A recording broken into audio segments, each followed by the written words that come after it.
Welcome to IVF education. So guys, कैसे आप लोग। आज मैं आपके लिए बहुत ही इंपॉर्टेंट क्वेश्चन हिस्ट्री के लेकर आया हूँ।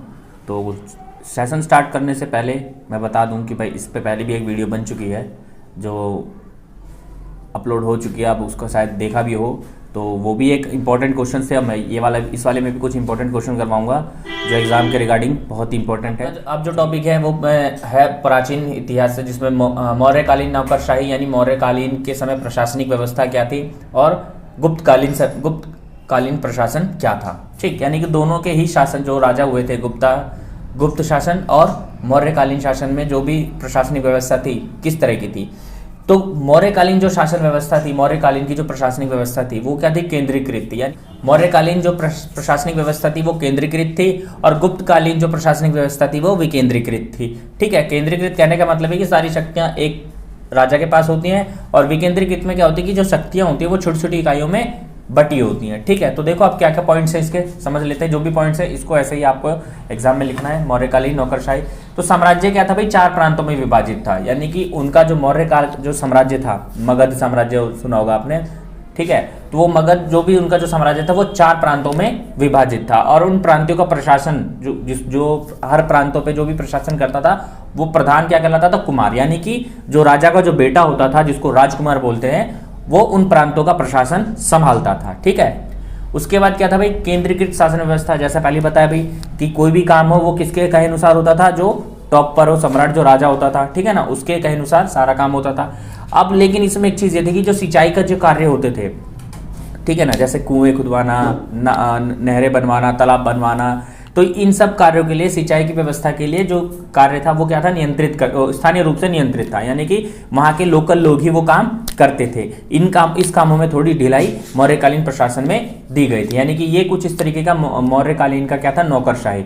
ठीक, यानी नौकरशाही क्या होता है भाई, सरकार का जो नौकर होता है, तो इस तरीके से वो काम करते थे। जब हम बात करते हैं गुप्तकालीन प्रशासन की, तो इसमें क्या था कि भाई इसमें गुप्तकालीन में क्या, गुप्ता ने क्या कर रखा था भाई, प्रांतों को कई छोटी इकाइयों में बांटा हुआ था। यानी कि जो उसका साम्राज्य था उसमें उसने काफी छोटे छोटे प्रांत बना रखे थे। ठीक है, उन प्रांतों में क्या था भाई, उनके विषय भी आपस में बटे हुए थे। उसके बाद अब देखो प्रांतों में क्या था भाई, कौन होता था, कुमार मात्य शाही। यानी कि कुमार मात्य यानी जो प्रांत का प्रधान होता था वो राजा के ही परिवार से बनता था। ठीक है ना, इसलिए मैंने यहाँ पे शाही लिखा हुआ है, शाही घराने से होता था। दूसरा नगर श्रेष्ठ, यानी कि जो नगर होते थे प्रांतों में, जो नगर होते थे, जो एक तरीके से नगर शहर की तरह विकसित होते थे, उनका क्या होता था, एक नगर पालिका होता था जो नगरों की देखरेख और नगरों के सभी कार्यों को करने में सक्षम होता था। जो भी उनकी जरूरतें, जो भी आवश्यक है वो इस नगर पालिका द्वारा पूरा किया जाता था। अब मुख्य व्यापारी कहने का मतलब है, अब इसमें बाजार व्यवस्था भी थी। ठीक है, बाजार व्यवस्था कहने का मतलब है जो शिल्प हो गया, शिल्प उत्पादन, शिल्पों का आभूषण, ये सब मुख्य व्यापारी द्वारा ही इन पे भी नियंत्रण इनका होता था। ठीक है, फिर है स्थायी सेना। यानी कि राजा क्या करते थे भाई, अपनी स्थायी सेना रखते थे। एक अस्थायी सेना जो प्रशासनों को दी जाती थी प्रांतों में, और एक स्थायी सेना जो परमानेंट राजा के लिए ही युद्ध करती थी। ठीक है, अब इनकी न्याय प्रणाली भी काफी अच्छी थी। न्याय प्रणाली में भी इन्होंने एक मतलब हर प्रांत में एक न्याय प्रणाली व्यवस्था स्थापित कर रखी थी, जिससे जो भी लोग, नगर के जो लोग हैं, वो न्याय पाने में सक्षम हो सके।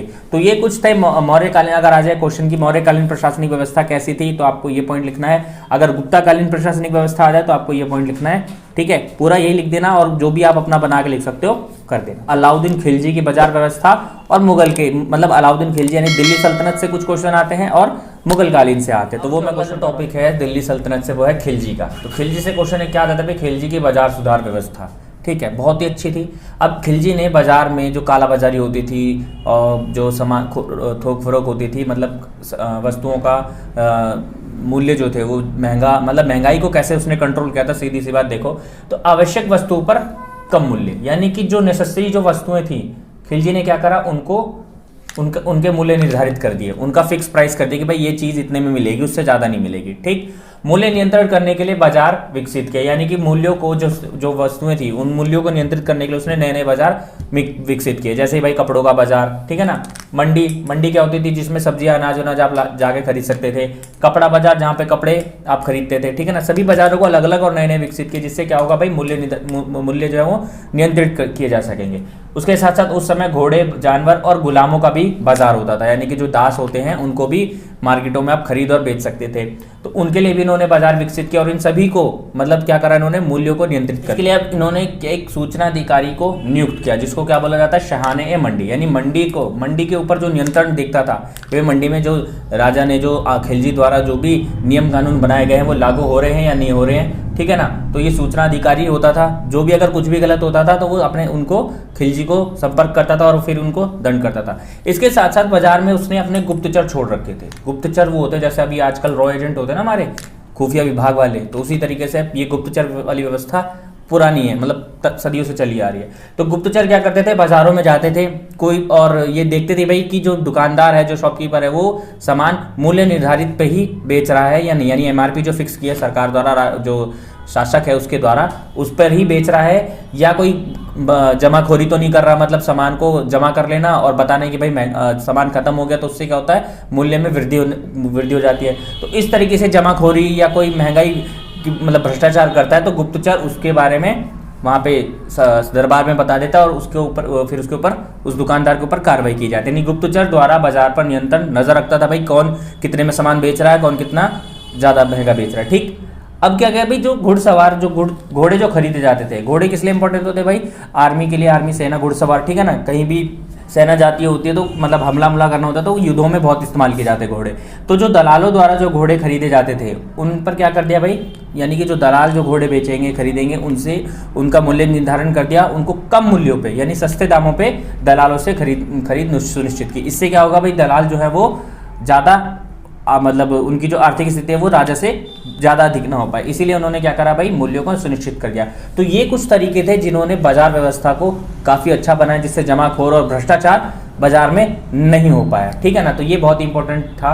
अब देखो अगला जो टॉपिक है वो है कर व्यवस्था, यानी कि जो मध्यकालीन भारत था, ठीक है, या मध्यकालीन सल्तनत काल में टैक्स की कर व्यवस्था कैसी थी। ठीक, तो भाई सल्तनत काल में सबसे पहले कर व्यवस्था क्या थी, खराज थी। खराज में क्या था भाई कि जो उपज का यानी जो कृषि जो होती थी, सबसे पहले कृषि करते थे, उद्योग फैक्ट्री तो थी नहीं, तो जो उपज यानी खेती में जो उपज होती थी उसमें से हमें छठा भाग, ठीक है, ज़्यादा से ज़्यादा छठा भाग और 1/3 भाग, यानी पूरे खेत का छठा भाग और 1/3 भाग, यानी जब फसल अच्छी हो तो हम छठा भाग अब टैक्स के रूप में दिया जाता था, और फसल कुछ खराब हो या कुछ कम हो तो 1/3 भाग लिया जाता था, ठीक है ना। तो ये खराज था। 3 व्यवस्थाएं थी, खराज, जजिया और जकात। तो खराज जो था वो कृषि उत्पादों पर लगाया जाता था, ठीक है ना, यानी कि जो फसलें होती थी फसलों का छठा भाग या 1/3 भाग लिया जाता था। दूसरा था जजिया। अब जजिया जो कर था वो गैर मुस्लिम लोगों से लिया जाता था, यानी कि दिल्ली में जब जो मुस्लिम ये जो क्या थे, सारे शासक मुस्लिम थे, तो ये मुस्लिम लोगों से करना लेकर ये गैर मुस्लिम जो हिंदू थे, अन्य धर्म के जो लोग थे, मुसलमान ना होकर, उनसे ये राज्य में रहने के लिए कर लेते थे, जिसको क्या बोला गया, जजिया कर बोला गया, ठीक है। फिर आता था जकात। जकात जो कर था ये लिया जाता था धनी मुसलमानों से। जो मुसलमान जो धनी होते थे वो परोपकार के रूप में सरकार को क्या देते थे, जकात रूप में टैक्स पे कर देते थे, ठीक है ना। तो ये थी उस समय की कर व्यवस्था सल्तनत काल की। अब देखो सल्तनत काल में से ही कुछ अब किस तरीके से टैक्स वसूला जाता था, ठीक है ना, यानी कि कर व्यवस्था डायरेक्ट राजा तो लेता नहीं था, तो इसके लिए कुछ बंदे इन्होंने नियुक्त किए गए थे, कुछ अधिकारी नियुक्त किए गए थे। तो वो अधिकारी थे जैसे इक्ता, जागीर और मनसब, ठीक है। तो इक्ता जो था, इक्ता ये हमारे सल्तनत काल से था, ठीक है ना, इक्ता हमारे सल्तनत काल से था। और जो जागीर और मनसब है, जागीर और मनसब ये हमारे किससे संबंधित है, ये जब मुगल आए तो उन्होंने जागीर और मनसब की व्यवस्था, जागीर और मनसबदार बनाए, ठीक है ना। इक्ता हमारा था सल्तनत से। तो इक्ता प्रणाली पे वैसे भी पहले वीडियो डल चुकी है, कोई दिक्कत नहीं है, लेकिन मैं यहाँ फिर बता देता हूँ। तो इक्ता क्या करते थे, इक्ता का काम क्या होता था, कानून व्यवस्था बनाए रखना, यानी कि जो क्षेत्र उनको दिया गया है वहाँ पे वो कानून व्यवस्था बनाए। दूसरा राजस्व वसूलना, यानी कि जिस क्षेत्र में वो रह रहे हैं, जो क्षेत्र उनको दिया गया कार्य करने के लिए, वहाँ पे कानून व्यवस्था के साथ साथ वहाँ पे जितना भी राजस्व इकट्ठा होता है वो इकट्ठा करना। और इमरजेंसी यानी आपात की स्थिति में क्या करना भाई, सैनिक सहायता प्रदान करना, जब जरूरत पड़े राजाओं को सैनिक सहायता प्रदान करना, ये थी इक्ता प्रणाली। अब क्या था, जागीर क्या होती है भाई, जागीर होती है जैसे जमीन से संबंधित होती है जागीर, ठीक है ना, बड़ी बड़ी जमीनें होती हैं, भूखंड होते हैं। तो मनसब क्या होता है, मनसब एक पद है, मनसब क्या है, एक पद है जो जात के आधार पर, हैसियत के आधार पर दिया जाता था मुगल साम्राज्यों में, यानी ये मुगल साम्राज्य का विकसित किया हुआ एक मनसब है, एक पद है जिसको जात यानी हैसियत या गुण के आधार पर राजा देता था।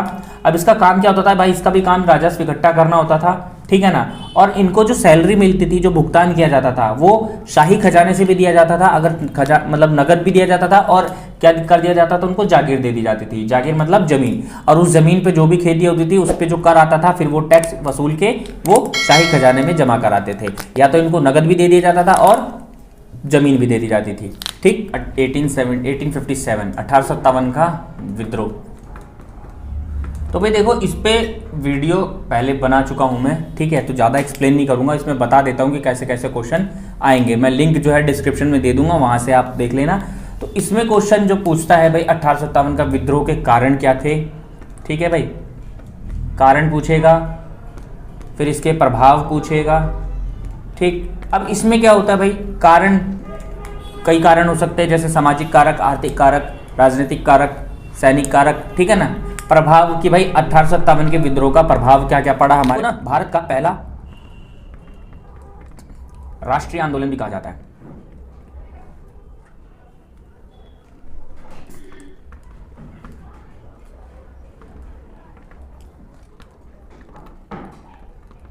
ठीक है, इसको भारत का पहला राष्ट्रीय आंदोलन भी कहा जाता है, किसको, 1857 के विद्रोह को, क्योंकि इसमें सभी धर्म के लोग, सभी वर्ग के लोग मिलकर अंग्रेजी शासकों, अंग्रेजों के खिलाफ युद्ध छेड़ दिया था, संग्राम कर दिया था, ठीक है। तब इसमें से क्वेश्चन कारण पूछेगा। कारण भी मैं लिंक में, इस पे पहले वीडियो बन चुकी है, लिंक में डिस्क्रिप्शन में लिंक में दे दूंगा, और पूरा वीडियो देख लेना, ठीक है, क्योंकि बहुत इंपॉर्टेंट है। 1857 पे क्वेश्चन आता ही है, चाहे एक तो सैनिक कारण करके पूछ लेता है भाई, सैनिक कारण क्या थे, ठीक है ना, यानी कि इसके कारण को डिस्क्राइब कर लेना भाई, सैनिक कारण क्या थे, या राजनीतिक कारण क्या हो सकते हैं इसके, ठीक। दूसरा सामाजिक, ये सारे इसके कारण थे, सामाजिक, आर्थिक और सांस्कृतिक, तो ये सब इसके कारण थे। और इस कारण में मोस्टली पूछा जाता है भाई, सैनिक कारण क्या। 1857 से रिलेटेड कोई भी क्वेश्चन आए भाई, 1857 का विद्रोह के कारण क्या है, उसके प्रभाव क्या है, तो आपको ये पूरा लिखना होगा, ठीक है। इस पे वीडियो डली हुई है, इसका मैं लिंक मैं आपको डिस्क्रिप्शन में प्रोवाइड करवा दूंगा, वहां से आप इसको। एक ही बात कहना चाहूँगा भाई, जो भी मैंने बताया उसको पढ़ लेना। अब की जो मैं बता रहा हूँ कुछ इंपॉर्टेंट चैप्टर्स हैं, जैसे चैप्टर 21 आंदोलन से जितने भी आंदोलन हुए हैं, असहयोग आंदोलन, स्वदेशी आंदोलन, सविनय अवज्ञा आंदोलन और करो या मरो आंदोलन, तो इस चैप्टर जो है 21 उसमें पढ़ लेना, ऊपर देख लेना, और जो भी आएगा लिख देना। फिर है प्रथम विश्व युद्ध और द्वितीय विश्व, चैप्टर नंबर 23, चैप्टर नंबर 25। तो ये प्रथम विश्व युद्ध पढ़ लेना भाई, क्यों हुआ था, क्या हुआ था, और द्वितीय विश्व युद्ध ये भी किस लिए हुआ था। चलो इसका थोड़ा सा मैं ब्रीफ आपको बता देता हूँ कि आपको एक नजर में याद हो जाए। तो आंदोलन में बेसिकली कौन कौन से थे, असहयोग आंदोलन, फिर सविनय अवज्ञा आंदोलन,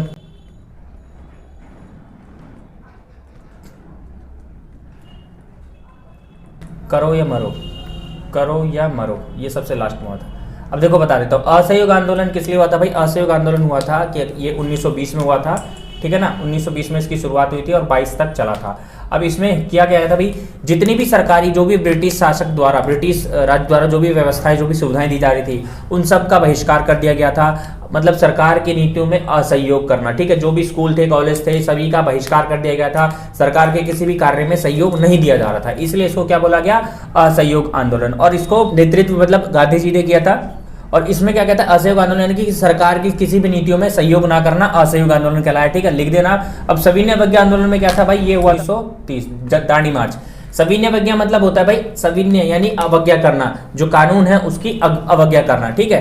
तो इसमें क्या किया गया था भाई, जो दांडी मार्च की गई थी 12 मार्च 1930 में दांडी मार्च हुआ था, साबरमती आश्रम से दांडी पहुंचकर महात्मा गांधी जी ने नमक कानून तोड़ा था, अपने हाथ मुट्ठी पर नमक उठाकर बोला भाई मेरा देश मेरा कानून, तो नमक कानून तोड़ा, ठीक है। तो इसी को ही बोला गया सविनय अवज्ञा आंदोलन, यानी कि हम जो भी ब्रिटिश द्वारा जो भी कानून बनाए गए हैं उनकी हम सविनय अवज्ञा करते हैं, उनकी अवज्ञा, ठीक है ना। कोई हिंसा नहीं करेंगे, कोई कुछ नहीं करेंगे, बस इसको हम मानने से इनकार कर देंगे। तो इसमें सविनय अवज्ञा आंदोलन में ये आएगा, ठीक है। फिर क्या था, करो या मरो, ये चलाया गया था 1942 में, यानी कि करो या मरो इसलिए दिया गया भाई, या तो आर या तो पार, हमें क्या चाहिए, आजादी चाहिए, ठीक है, इसलिए इसको नाम दिया गया करो या मरो। इसमें भारी संख्या में एक मतलब जो थे पूरा भारत देश इससे जुड़कर करो या मरो क्विट इंडिया मूवमेंट में शामिल हुआ, ठीक है। अब इससे पहले एक था स्वदेशी आंदोलन, ठीक है भाई। स्वदेशी आंदोलन में क्या था, जितनी भी विदेशी सामान थे, विदेशी सामान का बहिष्कार किया गया, विदेशी कॉलेजों का बहिष्कार किया गया, पत्रिका का बहिष्कार किया गया, ठीक है ना। यानी कि इसमें कहा गया भाई जो भी अपने देश का है, स्वदेश का है, उसको अपनाओ, ठीक है। इसमें कई सारी इसको मतलब इसमें जागरूकता के लिए कई सारी क्या की गई, जनसभाएं की गई, ठीक है ना। मतलब लोगों को जागरूक किया गया भाई, जगह जगह जाके जनसभाएं करके इसमें बताया गया कि भाई हमें अपने प्रोडक्ट्स को यूज करना चाहिए, उपयोग करना चाहिए, ना कि विदेशी वस्तुओं को। इसलिए इसको क्या बोला गया, स्वदेशी आंदोलन, ठीक है ना। ये भी आ जाता है एग्जाम में। सहयोग आंदोलन स्टार्ट हुआ था 1920 से और खत्म हुआ 22 में, जब चोरा चोरी हत्याकांड हुआ। मतलब वहां पे क्या किया गया भाई, चोरा चोरी में एक पुलिस स्टेशन में आग लगा दी गई, जिससे महात्मा गांधी ने इस आंदोलन को वापस ले लिया। महात्मा गांधी का एक सुनता कि भाई आंदोलन करेंगे तो अहिंसा के पथ पे करेंगे, वरना नहीं करेंगे। फिर उसी के बाद सविनय अवज्ञा आंदोलन आया गया। भाई सविनय अवज्ञा आंदोलन भाई बहुत ही सविनय तरीके से, आदर तरीके से ब्रिटिश के कानूनों का अवहेलना करना, उनको ना मानना, ठीक, सविनय अवज्ञा कहलाया। करो या मरो अंतिम आंदोलन था भाई। करो या मरो मतलब आर्य पार, हमें आजादी के लिए संपूर्ण अपनी जो भी शक्ति थी इसमें झोंक दी गई थी। तो जो भी अगर इस क्वेश्चन जो मतलब आंदोलन से कुछ भी क्वेश्चन आए तो आपको लिख देना है, बाकी जो मैंने बताया उसको बुक में पढ़ लेना और कर लेना, ठीक है। प्रथम विश्व युद्ध जो था भाई, ये आपका चला था 1914 से 18। प्रथम विश्व युद्ध हुआ किस लिए था? प्रथम विश्व युद्ध हुआ था भाई यूरोप में, जो ऑस्ट्रिया एक देश है, ऑस्ट्रिया लेनी, एक ऑस्ट्रेलिया है और एक ऑस्ट्रिया है, ठीक है ना। अब ऑस्ट्रिया का जो राजा था उसकी हत्या कर दी गई थी। ऑस्ट्रिया के राजा की हत्या कर दी गई थी, या दामाद कहो उसका जो भी था, उसकी हत्या कर दी गई थी, जिसके बदले के लिए, यानी जिस देश के राजा ने उसकी हत्या की थी, उसका रिवेंज लेने के लिए उस देश के साथ लड़ाई करी। फिर इसी तरीके से क्या हुआ, आसपास के जो भी देश थे वो ऑस्ट्रिया का साथ देने के लिए उसके साथ लड़े, उस देश के विरुद्ध के साथ। तो इससे क्या हुआ भाई, जो युद्ध छोटा था धीरे धीरे एक विश्व युद्ध में परिवर्तित हो गया, ठीक है ना, जो क्या कहलाया, प्रथम विश्व युद्ध कहलाया। अब प्रथम विश्व युद्ध इतना भयानक हुआ, इतने लोग मरे इसमें, तो इसके लिए एक लीग ऑफ नेशन बना दी कि भाई जो दोबारा से इस तरीके से खतरनाक युद्ध ना हो सके, उसके लिए क्या होगा, रोकेगा उस युद्ध को। लेकिन क्या हुआ, कुछ साल बाद ही 1900 फिर द्वितीय विश्व युद्ध, कुछ साल बाद द्वितीय विश्व युद्ध हुआ, ठीक है। तो ये था 1939 से 45 तक चला। अब ये किस लिए हुआ था, इसमें जर्मनी को, यानी इसमें जर्मनी, जापान और इटली जो ऐसी ताकतें थी जिसको बोलते हैं नासीवादी, मतलब तानाशाही थी, जिसको कंट्रोल करने के लिए पूरे यूरोप ने मतलब युद्ध छिड़ गया था, ठीक है ना। मतलब प्रथम विश्व युद्ध जब समाप्त हुआ तो जर्मनी पे काफी सारे प्रतिबंध लगा दिए गए थे। प्रथम विश्व युद्ध में सबसे जो मेन रीजन था वो जर्मनी को माना गया और जर्मनी पर काफी सारे प्रतिबंध लगा दिए, जिसकी वजह से जर्मनी क्या हुई, आर्थिक विकास उसका नहीं हो पाया। तो उसने अपनी जो भी उनके ऊपर अत्याचार किया गया था उसका बदला लेने के लिए हिटलर ने द्वितीय विश्व युद्ध छेड़ दिया। 1939 से 1945 तक ये विश्व युद्ध चला, ठीक है। तो इसका भी चैप्टर है, इसको थोड़ा सा बता दिया भाई, कारण बता दिया, जो भी है चैप्टर नंबर 25 और 23 अच्छे से कर लेना। क्वेश्चन जो है इन्हीं के इर्द गिर्द ही आ रहे हैं, ज्यादा अलग कहीं से नहीं आ रहे। बाकी आपको जो आसान लगे वो याद करके चले जाना। और पेपर मैं आपको बता दूं कैसे करना है, कि जो सबसे पहले आपको आता है वो आपको स्टार्टिंग में लिखना है, चाहे वो 1 नंबर का हो चाहे लॉन्ग क्वेश्चन हो आज। और अगर अच्छा ये रहेगा कि भाई आप अगर लॉन्ग क्वेश्चन आपको पहले आता है तो उसको पहले आप आंसर में लिखें, ताकि एग्जामिनर खुश होकर आपकी जो कॉपी है खुश होकर चेक करे। तो आशा यही करता हूं कि भाई आपका एग्जाम अच्छा जाए हिस्ट्री का, जो आता है सबसे पहले उसी को ही अटेम्प्ट करना। बाद में जो इसमें थोड़ी बहुत आपको बनाने की जरूरत पड़े उसको बाद में अच्छे से बना के अपने शब्दों में लिख सकते हो, ऐसी कोई बात नहीं है। और छोड़ के कोई सा भी आपको क्वेश्चन नहीं आना है, याद रखना, उसमें कुछ ना कुछ उससे रिलेटेड या जो भी आपको आता है वो लिख देना है, छोड़ के कोई सा क्वेश्चन नहीं आना है। फिर भाई ऑल द बेस्ट आपको एग्जाम के लिए। मिलते फिर नेक्स्ट आपकी पॉलिटिकल साइंस की वीडियो के साथ, उसमें इंपॉर्टेंट क्वेश्चन बताऊंगा। तब तक के लिए भाई ऑल द बेस्ट।